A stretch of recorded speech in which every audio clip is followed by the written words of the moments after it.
और कांग्रेस को अगर 2023 में रिपीट करवाना है, पायलट साहब हर बार एक बात कहते हैं कि कांग्रेस को हम जो एक परिपाटी चलती आ रही है पिछले 25 सालों से कि हर बार कोई ना कोई जैसे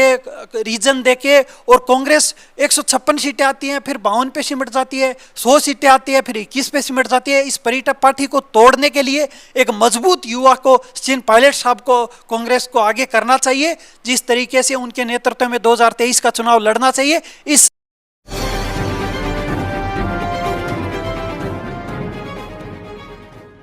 कांग्रेस में राष्ट्रीय अध्यक्ष के पद का चुनाव हो चुका है। राष्ट्रीय अध्यक्ष के रूप में मल्लिकार्जुन खड़गे का नाम फाइनल हो गया और वो अध्यक्ष बनने वाले हैं।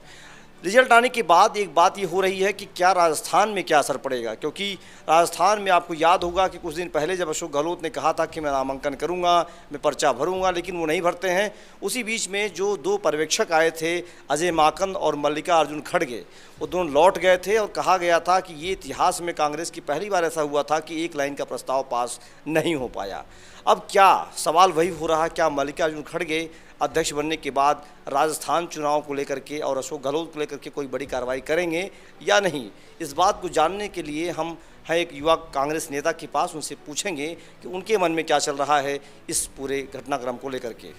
मनोज जी, आज राष्ट्रीय अध्यक्ष के रूप में मल्लिकार्जुन खड़गे का चुनाव हो गया है,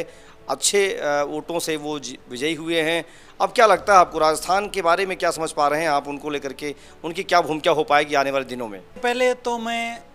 मल्लिकार्जुन जी खड़गे को बधाई देना चाहूँगा कि वो उस पद पे पहुँचे हैं जिस पे दादा भाई नौरोजी, सुभाष चंद्र बोस, लाला लाजपत राय, महात्मा गांधी जी जैसे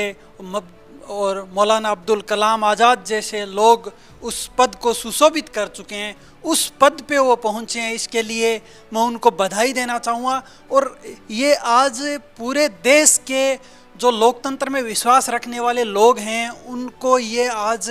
पता चल गया, उनको ये आज एहसास हो गया कि कांग्रेस एक ऐसी पार्टी है जिसमें अगर पार्टी के प्रति निष्ठा हो, पार्टी से जुड़ी हुई किसी व्यक्ति की प्रतिष्ठा हो, तो वो व्यक्ति पार्टी में ईमानदारी से कार्य करके लोकतांत्रिक तरीके से, जैसे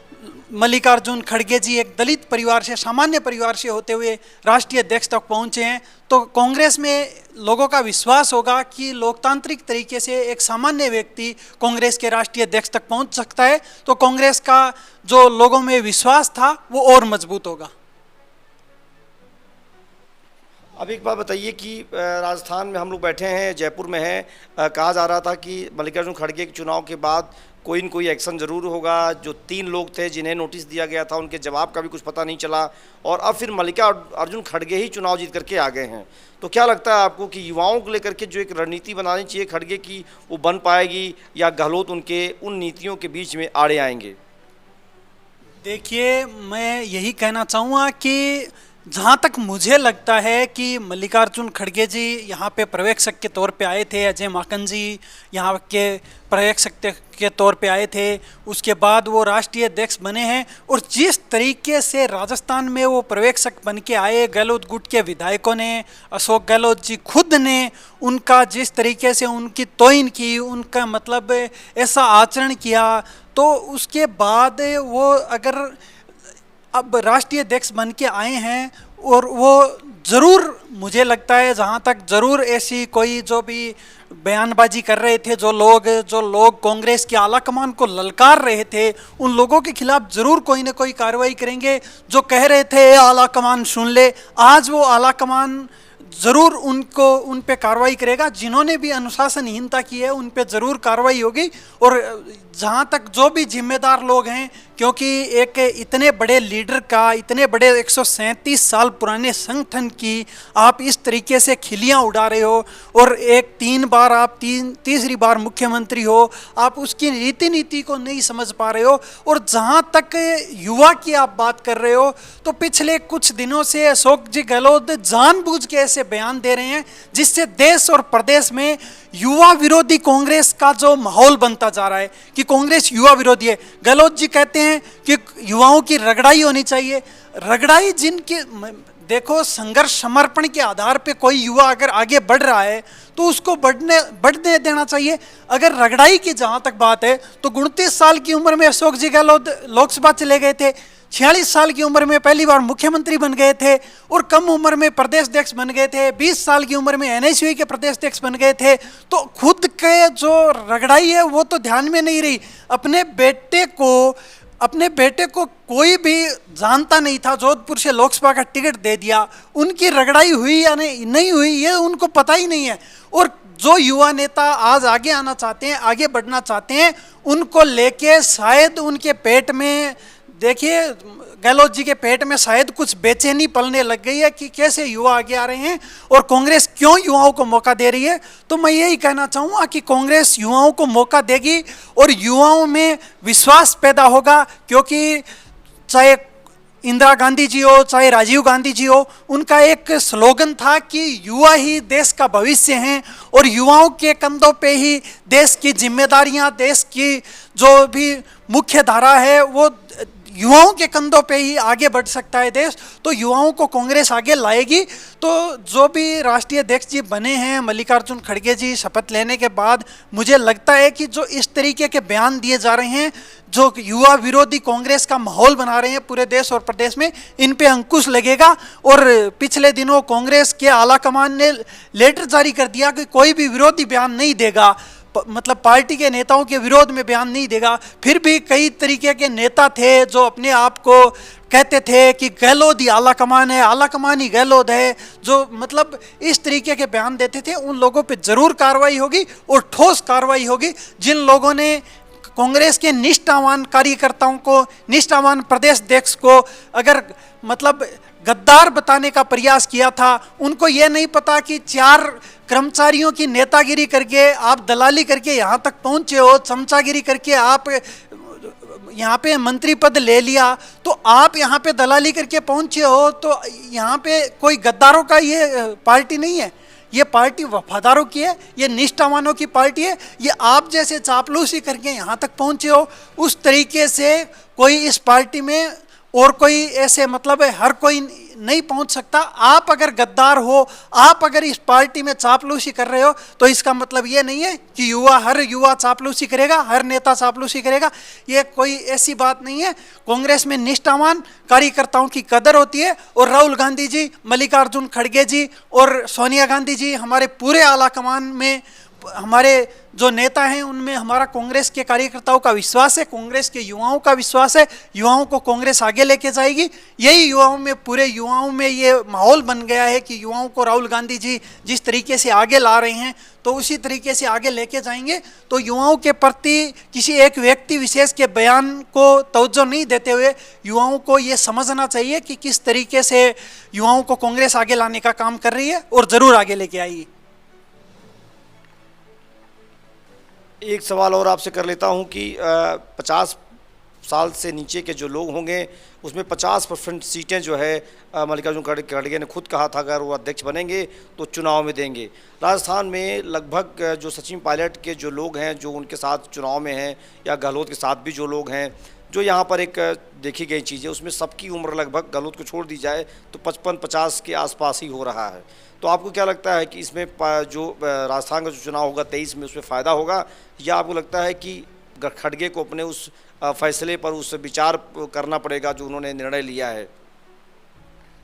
देखिए, मल्लिकार्जुन खड़गे जी ने जो बयान दिया है उसका ज़रूर वो अनुसरण करेंगे, ज़रूर वो उसको पार्टी में लागू करेंगे और 50% सीटें 50 साल से कम उम्र के लोगों को दी जाएगी। इससे पहले यूपी चुनाव में जो हमारी नेता प्रियंका गांधी जी हैं, उन्होंने भी एक नारा दिया था कि महिलाओं को वो टिकटें ज़्यादा से ज़्यादा देंगे, लड़की हूँ लड़ सकती हूँ, ये उनका नारा था। तो इस तरीके से महिलाओं में, युवाओं में विश्वास जागृत होगा। और जिस तरीके से सचिन पायलट साहब ने राजस्थान में आते ही, जिस तरीके से 2014 में जैसे ही उन्होंने कमान संभाली, तो राजस्थान, जहाँ पे राजस्थान विश्वविद्यालय राजस्थान का सबसे बड़ा विश्वविद्यालय, जिसमें आज तक कभी भी जो पूरा पैनल है एनएसयूआई का वो कभी भी नहीं जीता था, उस समय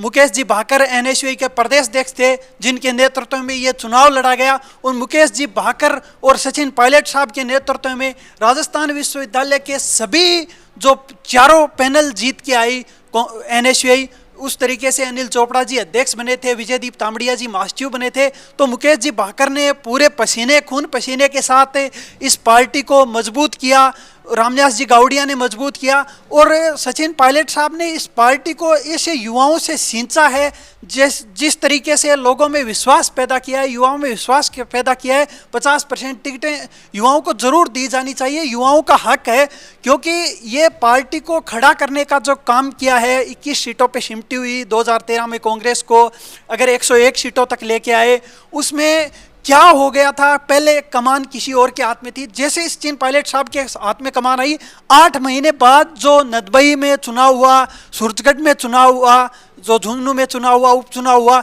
उसमें कांग्रेस जीत के आई। और एक जो मैं आपका ध्यान आकर्षित करना चाहूँगा कि सचिन पायलट साहब के नेतृत्व में ऐसा क्या हुआ कि 2014 में तो कांग्रेस 25-0 पे सिमट गई थी, और उसके बाद पायलट साहब ने मतलब मेहनत की, खून पसीना बहाया अपने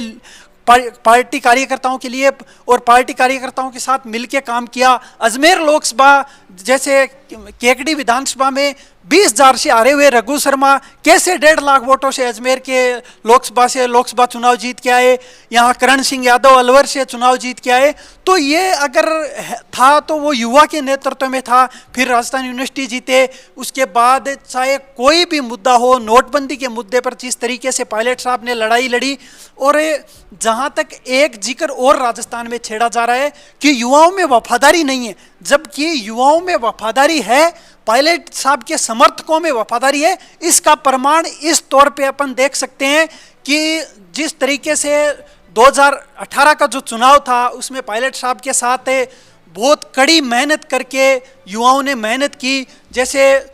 और उनके बावजूद, मेहनत करने के बावजूद युवाओं का टिकट कटा, पर वो युवा पार्टी के सामने खड़े नहीं हुए, पार्टी के साथ खड़े हो गए। जैसे हम देख सकते हैं संगरिया विधानसभा से अभिमन्यु पुनिया जी का टिकट कटा, उसके बावजूद वो पार्टी के साथ खड़े होके और पार्टी को मजबूत करने का काम किया, पार्टी के सामने चुनाव नहीं लड़ा।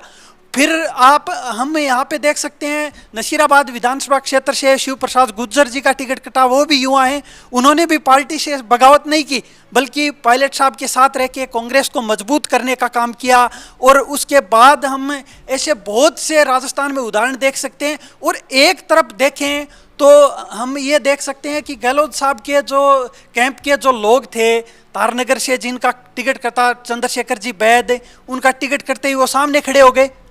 कौन वफादार है कौन गद्दार है हम यहाँ पे देख सकते हैं। जैसे ही खंडेला में महादेव सिंह जी खंडेला का टिकट कटा, पार्टी के सामने आके खड़े हो गए। संयम लोढ़ा जी का टिकट कटा तो वो भी सामने आके खड़े हो गए। बहुत से ऐसे नेता थे जो कांग्रेस 150 सीटें जीत रही थी, उस कांग्रेस के सामने, उस कांग्रेस कैंडिडेटों के सामने 50 से ज़्यादा गहलोत ग्रुप के जो नेता थे वो सामने आके खड़े हो गए, कांग्रेस को हराने का काम किया। और जो सीटें 150 होनी चाहिए थी वो सीटें 100 पे आके अगर रह गई तो उसका कोई कारण था, तो वो यही था कि उनमें जो जिन लोगों को गहलोत साहब कहते हैं ना कि पेशेंस होता है, आपका पेशेंस तब कहाँ चला गया था जब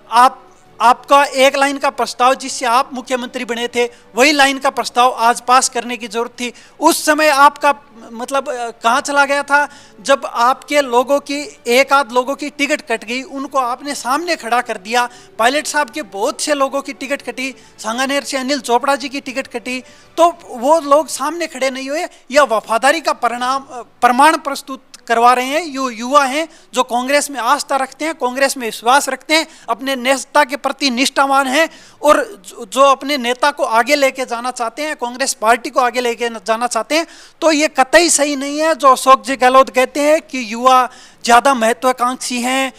ये तो एक तरीके से कहते हैं कि युवाओं को रगड़ाई कराने की ज़रूरत है, युवाओं को इतना जल्दी मतलब इनाम नहीं देना चाहिए। अगर मेहनत कर रहे हैं युवा, मुकेश जी भाकर ने अच्छी मेहनत की, और अनिल चोपड़ा जी ने अच्छी मेहनत की, अभिमन्यु पुनिया जी ने अच्छी मेहनत की, रामनिवास गावड़िया जी ने अच्छी मेहनत की, तो उनको मेहनत का जो इनाम है वो मिलना चाहिए ताकि युवाओं का रुख कांग्रेस की तरफ आए। तो युवा विरोधी जो अशोक जी गहलोत कांग्रेस का एक माहौल बनाने का प्रयास कर रहे हैं। ये नहीं होना चाहिए। युवा विरोधी कांग्रेस नहीं है, युवाओं में आस्था है, युवाओं की कांग्रेस के प्रति आस्था है, युवाओं को प्रोत्साहित कांग्रेस कर सकती है। और जो पार्टी युवाओं को किसी भी स्तर पे, देखिए आज देश के जो सबसे बड़ी पार्टी, सबसे पुरानी पार्टी कांग्रेस है, उसके लोकतंत्र की आज पूरे विश्व में दुहाई दी जा रही है। और एक तरफ भाजपा है जिसका कब राष्ट्रीय अध्यक्ष बन जाता है, कब जिला अध्यक्ष बन जाते हैं पता ही नहीं चलता, युवा मोर्चा कब बन जाता है, कब क्या हो जाता है पता तक नहीं चलता, एक तरीके से थोपे जाते हैं। तो लोकतंत्र में विश्वास रखने वाले लोगों में और लोकतंत्र के प्रति जिन लोगों में आस्था है, वो लोग कांग्रेस के साथ जुड़ेंगे और कांग्रेस के साथ युवा जुड़ेंगे, क्योंकि युवाओं को कांग्रेस ही प्रमोट कर सकती है। ये पूरे राजस्थान, पूरे देश में मैसेज राहुल गांधी जी दे रहे हैं, सचिन पायलट साहब दे रहे हैं, और भी हमारे नेता मुकेश जी भाकर हैं, वो भी पूरे राजस्थान में टीम बना के, अभिमन्यु पूनिया जी हैं, वो भी टीम बना के एक बढ़िया मैसेज देने का काम कर रहे हैं। और कांग्रेस को अगर 2023 में रिपीट करवाना है, पायलट साहब हर बार एक बात कहते हैं कि कांग्रेस को हम, जो एक परिपाटी चलती आ रही है पिछले 25 सालों से, कि हर बार कोई न कोई जैसे रीजन देके, और कांग्रेस 156 सीटें आती हैं, फिर 52 पे सिमट जाती है, 100 सीटें आती है, फिर 21 पे सिमट जाती है। इस परिपाटी को तोड़ने के लिए एक मजबूत युवा को, सचिन पायलट साहब को, कांग्रेस को आगे करना चाहिए। जिस तरीके से उनके नेतृत्व में 2023 का चुनाव लड़ना चाहिए, इस समय अगर कांग्रेस उन्हें कमान देती है तो पूरे राजस्थान के, चाहे वो किसी भी जाति समाज का हो,